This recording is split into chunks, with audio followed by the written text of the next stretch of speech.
Hello everyone, कैसे हैं आप सब। आई होप कि अच्छे होंगे और घर पर अपनी पढ़ाई अच्छे से कर रहे होंगे और जितनी भी वीडियोज आ रही हैं उसको आप देख रहे होंगे। तो आज हम जो करने जा रहे हैं, आज का जो हमारा टॉपिक है वो है वैश्वीकरण, ग्लोबलाइजेशन। तो चलो हम जानते हैं कि वैश्वीकरण है क्या, इसका क्या महत्व है वैश्वीकरण का।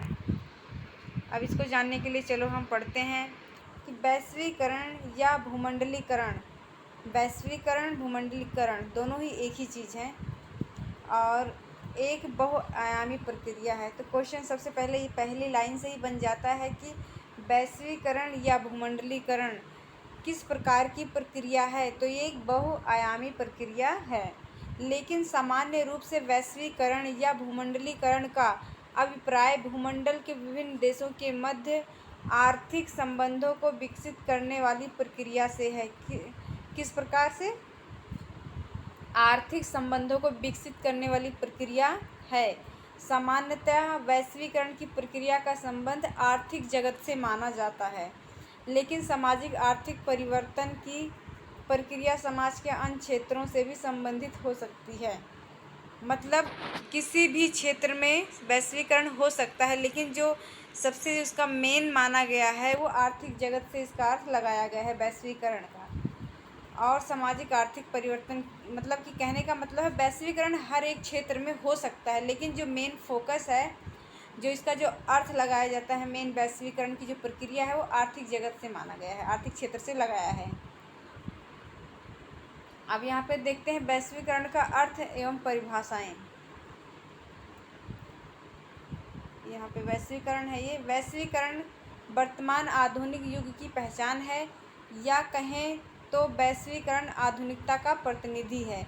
वैश्वीकरण एक ऐसी व्यापक सामाजिक प्रक्रिया है, एक मिनट, वैश्वीकरण एक ऐसी व्यापक सामाजिक प्रक्रिया है जो संपूर्ण मानव जीवन को स्वयं में समाहित कर लेती है। समाजशास्त्रीय दृष्टिकोण से वैश्वीकरण की अवधारणा का विश्लेषण करने वाले सर्वप्रथम समाजशास्त्री एंथोनी गिडेंस हैं। और जो ये एंथोनी गिडेंस है, ये क्या है? ये उत्तर आधुनिक समाजशास्त्री हैं। जो ये वैश्वीकरण का जो अध्ययन किया गया है, सबसे पहले जो है समाजशास्त्रीय दृष्टिकोण से अगर देखें तो जो सबसे पहले जो समाजशास्त्री हुए हैं वैश्वीकरण पर, जिन्होंने बात की है, इसकी अवधारणा दी है, वो कौन है? एंथोनी गिडेंस हैं। और एंथोनी गिडेंस को क्या है? उत्तर आधुनिक समाजशास्त्री भी माना जाता है। इनकी महत्वपूर्ण एक पुस्तक है, उस पुस्तक का नाम है द कंसिक्वेंसेस ऑफ मॉडर्निटी। 1990 में ये लिखी गई थी। जो इनकी पुस्तक है ये कंसिक्वेंसेस ऑफ मॉडर्निटी, जो 1990 में लिखी गई है। यहाँ पे इधर से गलत लिखा हुआ है, इधर से मात्रा आएगी सा पे, ठीक है। ये 1990 में लिखी है, जिसमें वैश्वीकरण की बात करते हैं, वैश्वीकरण के ऊपर बात करते हैं कौन? गिडिंग्स। इसमें उन्होंने बताया है कि वैश्वीकरण क्या है, किस प्रकार से वैश्वीकरण जो है मेन किस पर फोकस करता है, सारी चीज़ें उससे रिलेटेड बताई गई हैं। इसका प्रभाव क्या है, इससे क्या लाभ हैं, सारी चीज़ों का जो वर्णन है वो उन्होंने अपनी पुस्तक द कंसिक्वेंसेस ऑफ मॉडर्निटी में की है। विभिन्न लोगों एवं विश्व के विभिन्न क्षेत्रों के मध्य बढ़ती हुई पारस्परिकता ही वैश्वीकरण है। मतलब जो आपस में एक देश दूसरे देश से जो संबंध जो पाए जाते हैं एक दूसरे के बीच में, उसकी कह रहे हैं, उसकी बढ़ती हुई मध्यस्थता, जो उनके बीच की जो नज़दीकियाँ हैं, उसी को क्या कहा? वैश्वीकरण का नाम दिया गया है। ये सामाजिक आर्थिक संबंधों में निहित होती है। इसमें समय और स्थान का कोई महत्व नहीं होता है। तो क्वेश्चन यहाँ से भी बन सकता है कि वैश्वीकरण में समय और स्थान का महत्व होता है या नहीं होता है। ऑप्शन के हिसाब से दे देगा, 4 ऑप्शन दे देंगे, उसमें बता देगा इसमें से सही कौन सा है, कौन सा गलत है। आपको चूज करना पड़ेगा कि क्या जो वैश्वीकरण में समय और स्थान को महत्व दिया जाता है, या दूसरी लाइन में लिख देगा दूसरा ऑप्शन, समय एवं स्थान का कोई महत्व नहीं होता है। तो हमें किस पर जाना है? सही क्या है?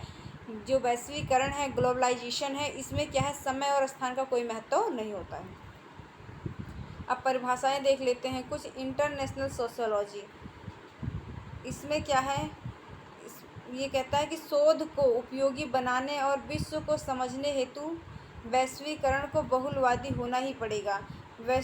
वैश्वीकरण का संबंध ऐतिहासिक, सामाजिक प्रक्रिया तथा व्यवहार से भिन्न है।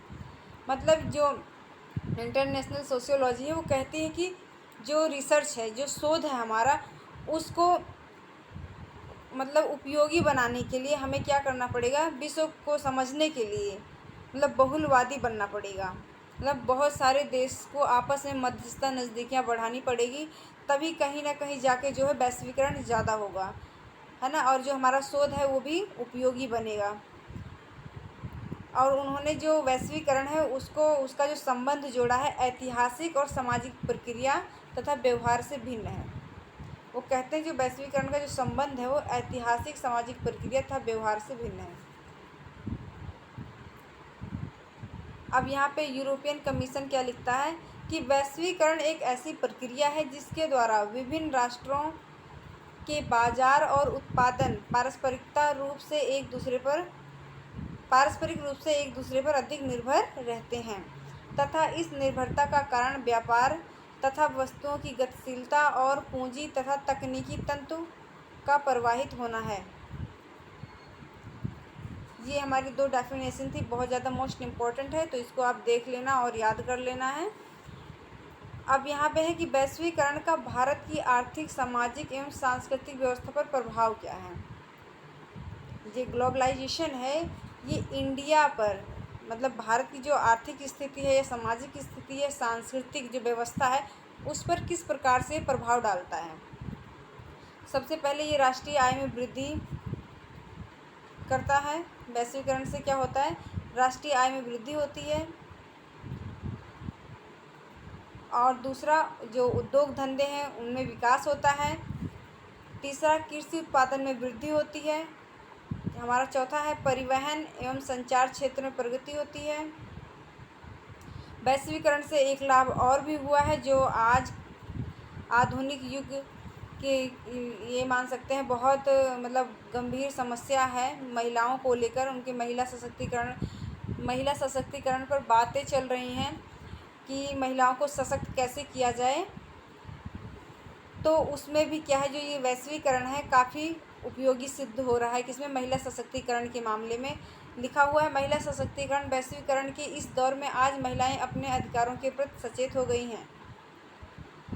अगर वैश्वीकरण नहीं होगा, ग्लोबलाइजेशन नहीं होगा, एक देश दूसरे देश के बीच जो संबंध पाए जाते हैं, एक दूसरे को जानते हैं कि वहाँ किस प्रकार की स्थिति है महिलाओं की, क्या क्या उनको राइट्स मिले हुए हैं।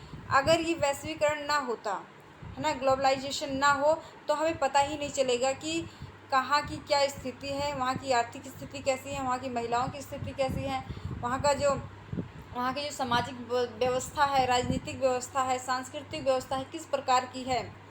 ये सारी चीज़ों का हमें कैसे पता चलता है, जब वैश्वीकरण के माध्यम से ही पता चलता है। तो इसी वजह से, वैश्वीकरण होने की वजह से, जब देखा अदर कंट्रीज से, जब हमारे जो तालमेल होता है, मध्यस्थता हमारे बीच में जो है, नज़दीकियाँ बढ़ती हैं, तो उससे वहाँ के माहौल का हमें पता चल जाता है। और वहीं से कहीं ना कहीं चीज़ें जो सीखने को मिलती हैं, या वहाँ जाकर देखते हैं वैश्वीकरण के माध्यम से, भाई यहाँ महिलाओं की स्थिति ये है, इनके लिए क्या क्या किया गया है, तो वही असर जो है हमारे देश पर पड़ता है कि हम आकर उस पर काम करना शुरू करते हैं। तो इसी वजह से कहीं ना कहीं महिलाओं की स्थिति इतनी अच्छी नहीं थी पहले हमारे देश की। वैश्वीकरण के कारण ही क्या हुआ है, महिलाओं की स्थिति में सुधार आया है। और जो हमारा अगला है वो है, नवीन वैश्विक सांस्कृतिक निगम में भी परिवर्तन आया है। वैश्वीकरण से स्थानीय संबंध भी क्या है, अच्छे हुए हैं, मजबूत हुए हैं। तो वैश्वीकरण के बहुत सारे लाभ हैं, है ना, जो हमारी व्यवस्था को प्रभावित करते हैं, जिसमें हमने पढ़ लिया है। राष्ट्रीय आय में वृद्धि होती है, इससे उद्योग धंधों का विकास होता है, कृषि उत्पादन में वृद्धि होती है, परिवहन एवं संचार क्षेत्र में प्रगति होती है। महिला सशक्तिकरण के वैश्वीकरण में जो महिलाएं हों वो अपने अधिकार के प्रति सचेत भी हो गई हैं। नवीन वैश्विक सांस्कृतिक निगम या वैश्वीकरण स्थानीय संबंधों में भी क्या हुआ है, सुधार हुआ है। आई होप कि आपको समझ आ गया होगा कि वैश्वीकरण क्या है। वैश्वीकरण से क्या होता है, जैसे कि जब हम सिंपल से शब्दों में समझ लेते हैं इसको, बिल्कुल देखो, अगर हम किसी से मिलेंगे नहीं, बाहर नहीं निकलेंगे, सोसाइटी में नहीं निकलेंगे, अपने घर में ही रहेंगे तो क्या सीखेंगे? जो घर में 3-4 मेंबर जो भी हैं उनसे ही जो कुछ हम थोड़ा बहुत सीखेंगे। नई चीज़ हमें सीखने को नहीं मिलेगा जब तक हम घर से बाहर नहीं निकलेंगे। तो वैसा ही सेम वैश्वीकरण का मतलब यहाँ कंट्री से है। एक कंट्री दूसरे कंट्री के बीच में किस प्रकार के संबंध पाए जाते हैं। आई होप कि समझ आ गया होगा। तो बस आज के लिए इतना ही, विदा लेती हूँ आपसे। बाय बाय, टेक केयर, धन्यवाद। कमेंट करके ज़रूर बताएं कि आपको ये टॉपिक समझ आया है या नहीं आया है, और किस प्रकार के टॉपिक आपको आगे चाहिए, वो कमेंट करके हमें आप बता सकते हैं, अपनी राय दे सकते हैं। तो बस आज के लिए ही इतना ही, विदा लेती हूँ। बाय बाय, टेक केयर, धन्यवाद।